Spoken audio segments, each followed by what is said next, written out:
కాసేపట్లో హైదరాబాద్ గాంధీ భవన్ లో పీసీసీ విస్తృత స్థాయి సమావేశం జరగనుంది.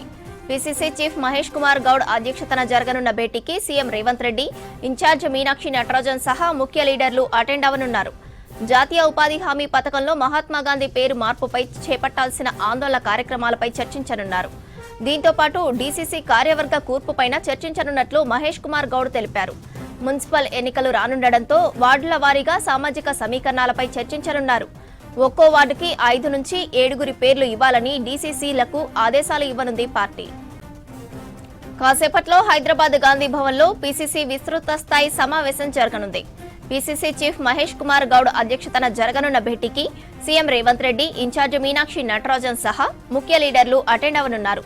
జాతీయ ఉపాధి హామీ పథకంలో మహాత్మాగాంధీ పేరు మార్పుపై చేపట్టాల్సిన ఆందోళనపై కార్యక్రమాలపై చర్చించనున్నారు. దీంతో పాటు డీసీసీ కార్యవర్గ కూర్పుపైన చర్చించనున్నట్లు మహేష్ కుమార్ గౌడ్ తెలిపారు. మున్సిపల్ ఎన్నికలు రానుండటంతో వార్డుల వారీగా సామాజిక సమీకరణాలపై చర్చించనున్నారు. ఒక్కో వార్డుకి 5 నుంచి 7 పేర్లు ఇవ్వాలని డీసీసీలకు ఆదేశాలు ఇవ్వనుంది పార్టీ. ఇక ఇదే అంశానికి సంబంధించి మరింత సమాచారం షరీఫ్ అందిస్తారు. షరీఫ్, మీటింగ్ కి సంబంధించి డీటెయిల్స్ ఏంటి? పీసీసీ చీఫ్ మహేష్ గౌడ్ అధ్యక్షతన పార్టీ విస్తృత స్థాయి సమావేశం జరగబోతోంది. సమావేశానికి ఏఐసీసీ పార్టీ ఇన్ఛార్జ్ మీనాక్షి నటరాజన్తో పాటు సీఎం రేవంత్ రెడ్డి, ఎగ్జిక్యూటివ్ సభ్యులు అంతా కూడా హాజరు కాబోతున్నారు. మరి కాసేపట్లోనే మీనాక్షి నటరాజన్ ఇక్కడికి చేరుకుంటారు. అంతకంటే ముందు పీసీసీ చీఫ్ అధ్యక్షతనే ఈ సమావేశం జరుగుతుంది కాబట్టి ఇప్పటికే మొన్న అసెంబ్లీ సమావేశాలు జరుగుతున్నటువంటి సమయంలోనే సీఎం ఛాంబర్లో ఈ మీటింగ్కి సంబంధించి చర్చ జరిగింది. ఎజెండాలు ఏంటి, ఎట్లా ముందుకు పోవాలనేటువంటి అంశాలపైన ఎజెండాలను కన్ఫర్మ్ చేశారు. ఏ ఎజెండాలపైన సమావేశం జరగబోతుంది అనేటువంటి అంశం పైన. సో సీఎం రాబోతున్నారు, ముఖ్య నేతలంతా కూడా రాబోతున్నారు కాబట్టి పోలీసులంతా కూడా గాంధీ భవన్ ప్రెమిసెస్ అంతా కూడా తమ ఆధీనంలోకి తీసుకున్నారు. ప్రియర్ పాసెస్ ఉన్న వాళ్ళకి మాత్రమే లోపలికి అలో చేస్తున్నారు.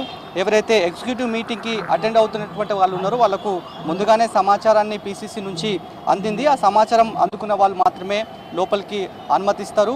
వేరే వాళ్ళకి లోపలికి అనుమతి లేదు. మీడియా ఎక్సెప్ట్ ప్రతి ఒక్కరిని కూడా చెక్ చేస్తున్నారు. మీడియా పర్సన్స్ని కూడా ఐడి కార్డ్స్ అన్నిటి కూడా చెక్ చేస్తున్నారు. ప్రధానంగా ఈ కమిటీ మీటింగ్కి సంబంధించి మాత్రం మన్రేగాకు సంబంధించి నరేగా జాతీయ ఉపాధి హామీ పథకం నుంచి కేంద్ర ప్రభుత్వం ఏ రకంగా మహాత్మా గాంధీ పేరును తొలగించాలని చూస్తుందో, మహాత్మా గాంధీ గుర్తులను చెరిపేయాలని చూస్తుందో ఇందులో కుట్రకోణం దాగి ఉందనేటువంటి అంశం పార్లమెంట్ వేదికగా అగ్రనేత రాహుల్ గాంధీ వాళ్ళ గలం వినిపించారు. ఏఐసీసీ పిలుపు మేరకు దేశవ్యాప్తంగా ఆయా రాష్ట్రాల్లో క్యాడర్ అంతా కూడా నిరసనలు మిన్నంటేలాగా చేశాయి. సో దాంట్లో భాగంగానే ఇక ముందు ఎట్లా ముందుకు పోవాలి, జాతీయ ఉపాధి హామీ పథకంతో పాటు రానున్నటువంటి మున్సిపాలిటీ ఎన్నికల్లో ఎట్లా గెలిపే లక్ష్యంగా గెలుపొందాలి, బరిలో ఎవరెవరిని ఉంచాలి, సామాజిక సమీకరణలను ఎట్లా బేరోజు వేసుకోవాలి అనేటువంటి అంశంపైన పలు అంశాలపైన దిశానిర్దేశం చేసేటువంటి అవకాశం కనిపిస్తోంది.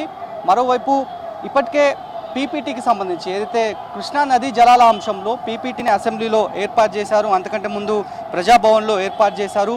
అక్కడి ఫీడ్బ్యాక్ని జనాలకు ఏ రకంగా అందజేయాలనేటువంటి అంశంపైన దిశానిర్దేశం పార్టీ పెద్దలు, ప్రభుత్వ పెద్దలు ఈ సమావేశంలో చేసేటువంటి అవకాశం కనిపిస్తోంది. మరోవైపు నామినేటెడ్ పదవులకు సంబంధించి కూడా చాలా రోజుల నుంచి ఊగిసలాగా నడుస్తోంది కాబట్టి వాటికి సంబంధించి కూడా ఈ మీటింగ్ ద్వారా ఒక క్లారిటీ వచ్చేటువంటి అవకాశం ఉందని చెప్పి పార్టీ శ్రేణులు చెప్తున్నటువంటి సిచ్యువేషన్ కనిపిస్తోంది. మరోవైపు ప్రస్తుతానికైతే ఎవరైతే పార్టీ సమావేశానికి వస్తున్నటువంటి వాళ్ళు ఉన్నారో వాళ్ళకి ఇక్కడ వాళ్ళ పేర్లను ముందుగా ఎన్రోల్ చేసుకోవాల్సి అవసరం ఉంటుంది. ఇప్పటికే సీఎం సెక్యూరిటీ అంతా కూడా ఇక్కడికి చేరుకున్నారు. ఎక్కడైతే మీటింగ్ జరిగేటువంటి ప్లేస్ ఏదైతుందో అక్కడికి సీఎం సెక్యూరిటీ చేరుకున్నారు.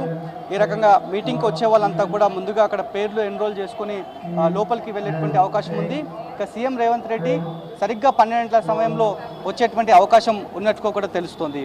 మరి పార్టీని ఉద్దేశించి, కార్యకర్తలను ఉద్దేశించి ఏం మాట్లాడబోతున్నటువంటి అంశం పైన ఒక ఆసక్తి నెలకొందని చెప్పాలి. మరోవైపు కొత్తగా వచ్చినటువంటి డీసీసీలు మొత్తం 33 మంది డీసీసీలు అపాయింట్ అయ్యారు 33 జిల్లాలకి. ఆ 33 మంది డీసీసీలకి పీసీసీ నుంచి వెళ్ళినటువంటి డేట్ లైన్ ఏంటంటే డీసీసీ జిల్లా కూర్పులను కంప్లీట్ చేసుకోవాలని చెప్పి ఇప్పటికే జనవరి 1 లోపు ఈ ఫైనలైజ్ చేయాలని చెప్పి వాళ్ళకి ఆదేశాలు పీసీసీ నుంచి అందాయి. సో ఆ డీసీసీలను కూడా ఈ మీటింగ్లో భాగస్వాములను చేశారు కాబట్టి డీసీసీ కూర్పు పేర్లను ఫైనల్ చేసేటువంటి అవకాశం కనిపిస్తోంది. మరోవైపు ఏ ఎన్నిక వచ్చినా కూడా దాదాపు 10 సంవత్సరాలు ప్రతిపక్షంలో కాంగ్రెస్ పార్టీ ప్రతి ఎన్నికను కొట్లాడింది. ఇప్పుడు అధికార పక్షంలోకి వచ్చిన తర్వాత ప్రతి ఎన్నికను కొట్లాడుతుంది కాబట్టి అధికారంలోనే. సో బై ఎలక్షన్స్ కంటోన్మెంట్ ఎట్లయితే గెలుపొందారో శ్రీ గణేష్, అదేవిధంగా జూబ్లీహిల్స్ను నవీన్ యాదవ్ ఎట్లయితే గెలుపొందారో వచ్చేటువంటి ఏ ఎన్నికైనా సరే, మొన్న రీసెంట్గా పంచాయతీ ఎన్నికల్లో చూసాం రికార్డ్ స్థాయిలో పంచాయతీ కాంగ్రెస్ బలపరిచినటువంటి అభ్యర్థులు గెలుపొందారు. ఇక మున్సిపాలిటీలో కూడా అదే తరహా థియరీ రిపీట్ కావాలనేది పార్టీ పెద్దల ప్రభుత్వ పెద్దల ఐడియాలజీగా తెలుస్తోంది. సో దానికి సంబంధించి ఈ మీటింగ్ ఎంతగానో ఉపయోగపడుతుంది అనేటువంటి ఒక ఆశాభావాన్ని మాత్రం పార్టీ శ్రేణులంతా కూడా వ్యక్తం చేస్తున్నటువంటి పరిస్థితి. సో దాంట్లో భాగంగానే ముందుగా గ్రౌండ్ జీరో నుంచి ఎవరెవరు పార్టీ కోసం పనిచేస్తున్నటువంటి వాళ్ళు ఉన్నారు, ఎవరెవరు పార్టీ కోసం పని చేయట్లేదు అనేటువంటి అంశాలను బేరోజు వేసుకొని ఆ అభ్యర్థికి అభ్యర్థిత్వాన్ని కట్టబెట్టాలని చెప్పి పార్టీ నిర్ణయం తీసుకుంది. దాంట్లో భాగంగానే ఏఐసిసి ఇన్ఛార్జ్ మీనాక్షి నటరాజన్ కూడా దఫల వారీగా పార్టీ పెద్దలతో చర్చ చేసినప్పుడు అదే అంశాన్ని కూడా ఆమె చెప్తున్నారు. ఎవరైతే పార్టీ గుర్తుతో పార్టీకి కష్టపడినటువంటి వాళ్ళు గెలుస్తారు అనేటువంటి ఒక అంచనా ఉన్న వాళ్ళకు మాత్రమే అభ్యర్థులుగా మున్సిపాలిటీలో కౌన్సిలర్లుగా అవకాశం కల్పించాలి. ఆయా డివిజన్స్లో ఏవైతే రాష్ట్ర వ్యాప్తంగా ఉన్నటువంటి మున్సిపాలిటీ స్థానాలు ఏవైతే ఉన్నాయో ఒక్కొక్క వార్డుకు 5 నుంచి 7 పేర్లను ఫైనలైజ్ చేయాలి. 7 పేర్లలో మళ్ళీ పార్టీ పెద్దలు స్క్రూటనైజ్ చేసిన తర్వాత ఆ అభ్యర్థిత్వాన్ని ఖరారు చేస్తాం. ఈ రకమైనటువంటి ఎక్సర్సైజ్ ప్రతి ఎన్నికల్లో కూడా ఇట్లనే ఉండబోతోంది అనేటువంటి విషయాలను అయితే పార్టీకి సంబంధించినటువంటి పెద్దలైతే చెప్తున్నటువంటి సిచ్యువేషన్ కనిపిస్తోంది.